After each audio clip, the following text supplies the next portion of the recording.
All right, let's get into Friday feedback for the week. You can always email info@davidpakman.com if you have anything you'd like to say. We will look at Discord comments, YouTube replies, Reddit posts, and so much more. Let's start today with a message from Facebook where Cultilators says cultist doesn't question their cult leader. Yes, Pakman, by definition, you're a cult. You divert of from facts. You gaslight people. Pakman never explain when it's against his belief. Pakman is cult, period. I know that this doesn't deserve a serious response because it's so unhinged, but one of the things that distinguishes this show from the cultish nonsense we see in MAGA is that I tell you, I am not the ultimate source of truth. I tell you, fact check me. And sometimes the fact checking finds that I got something wrong. And when I do, I make every effort to correct it right away. Cults claim that the leader is the ultimate source of truth. Trump claims to be the ultimate source of truth. I don't do that. And in fact, I would tell you, there is no one person, show, media outlet, or anything that is the ultimate source of truth. I'm trying to get as close to the truth as I can every day. You help to keep me accountable among other processes we have. And that is very much not like a cult. But when Trump tells you I alone can solve it, I'm more knowledgeable than the scientists and the pilots and the engineers and the doctors and the epidemiologists. And that's starting to sound a little bit like a cult.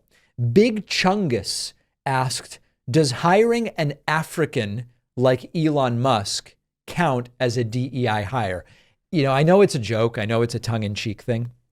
But what's really interesting about the Trump cabinet in general is that there is a sort of affirmative action there. Pete Hegseth is not qualified to be Secretary of Defense, but he was given the job despite being unqualified for reasons that have nothing to do with merit. He was on Fox News and said nice things about Donald Trump. It's the epitome of using characteristics other than merit, skill, and knowledge for hiring, which they claim to be against. But when it's Pete Hegseth, I guess it's okay. When it's Tulsi Gabbard, I guess it's okay. That's where we are right now. FAR Abbreviations asks, what did David replace his Tesla with? Sir, with tears in my eyes, I haven't been listening as much recently, but would like to know what you replaced his Tesla with. Many thanks, Mr. Sir. Well, that is absolutely correct. I am completely out of the Tesla world. I'm done. I was an investor in Tesla starting in 2015. I had two different Tesla vehicles, the Model 3 followed by the Model Y. I didn't like the build quality. I became increasingly uncomfortable driving a car associated with Elon Musk. Now, some people go, oh, well, what about Volkswagen? Who knows if some of the point is Tesla as a brand is Elon Musk. And I just didn't want it anymore. And quite frankly, now with all of the other options, there's really no need. Whereas at one point, if you wanted a electric vehicle with a reasonable range, you had no choice but Tesla. Now you have many options. And I have dipped into Rivian, where I have not found concerning aspects to the CEO's beliefs or whatever. And so far, the car is fantastic. I have to say, I like it much better than I liked any of my Teslas.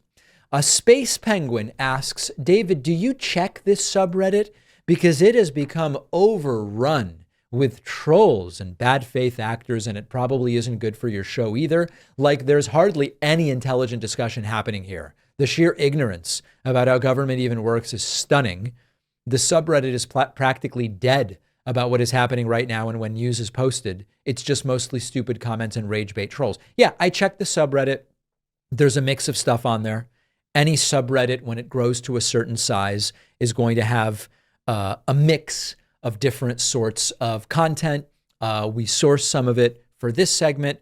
We are following it. We have moderators. I think the subreddit is basically fine. Srikai asked, "Where is David?" The show is unwatchable without David. Not because the other commentators are bad. I'm just too used to David's voice that I can't listen to the show without it. Well, I was on vacation and I'm now back. And I know that every time I take a vacation, it's very triggering to some. It's very angering to others who say, "How dare you take a vacation? How dare you?" Well, the vacations will continue until the morale improves. No, but I'm back now. And I'm so sorry that the show was unwatchable when I was gone. One more message here from Cultalators, who says Elon Musk is the smartest person there is. He is almost the most generous and giving person. He is very nice, very fair. I wish the left-wing media, especially small-timers like the David Pakman show, can stop talking about him, but they can't because Republicans are living rent-free inside liberals' head. This is another sad day for liberals because Republicans are winning for America.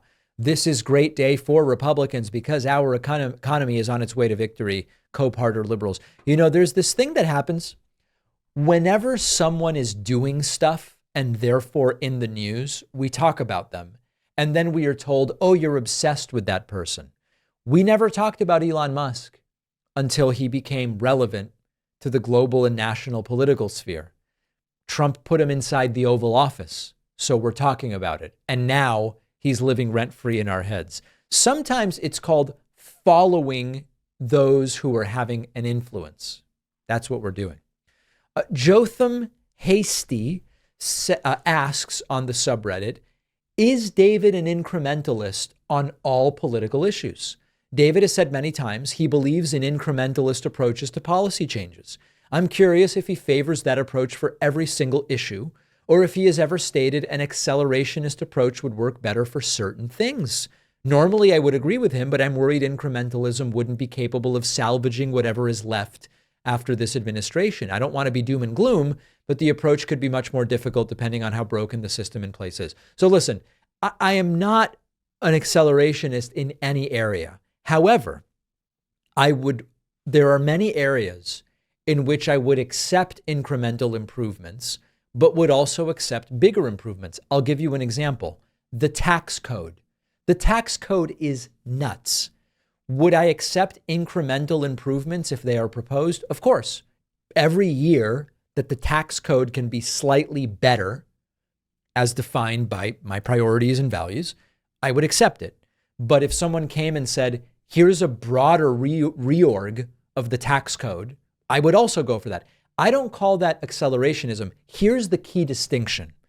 Incrementalism as opposed to accelerationism means we are better off improving a system than allowing it to be completely destroyed with the idea of rebuilding it from the ground up, because often the rebuild is worse. People we don't want in power are the ones who do the rebuild, okay? So accelerationism, not good when it's about destroying a system to then rebuild it. When it comes to just improving stuff without allowing it to be destroyed, I'm all for bigger improvements rather than smaller ones when we can make them. Sometimes we can only get small improvements. And in those cases, I say, I will take the small improvements. Hopefully that's clear. James Brown's hair says this is Cenk's moment of truth. Cenk said the right would abandon Trump when it comes to war. Trump is now on record as saying he will send troops to Gaza to clean it up. If this happens and virtually no one on the right protests, do you think Cenk will admit he was wrong? Great question. I hope he will. I told Cenk Uygur from the Young Turks, I believe that you are being naive when you say, oh, here's what MAGA now wants. Here's what MAGA is now willing to do. I don't think they're willing to do any of it. We are now seeing Trump already go backwards on a lot of the things that he said he would do, and run counter to what people like Cenk were saying. I hope Cenk acknowledges, you know what, guys, I was wrong. If he wants to do it on this show, it's absolutely a conversation I welcome. Will it happen? I don't know. I hope Cenk is honest enough to acknowledge it. We've got a fantastic bonus show for you today. We also are down to just 4.5 weeks until my forthcoming book, The Echo Machine, goes live. Help us get the best possible shot at landing on New York Times bestseller list. I don't know if we will be able to do it. I hope we will. It would be a big win for independent media. Pre-order the book at davidpakman.com/book. If you want a signed copy, there is one place to get them, and it is from Brookline Booksmith. Go to davidpakman.com/booksmith. All copies ordered there will be signed. We will see you on the bonus show, and I will see you on Monday. Well, I wrote a book after a long journey and a ton of work. I am really thrilled with how it turned out, and I hope you'll read it. The book is called The Echo Machine, and in a nutshell, it looks at how American politics got so broken, who has already figured out solutions, and how we can try to fix it and stop the terror of Trump for the next 4 years.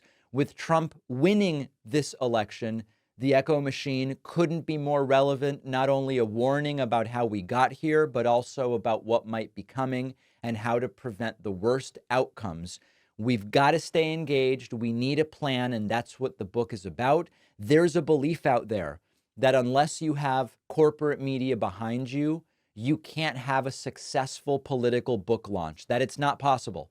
I think we can prove that wrong. Order The Echo Machine today at davidpakman.com/echo on Amazon, Barnes & Noble, Audible, Kindle, anywhere that books, ebooks, and audiobooks are sold.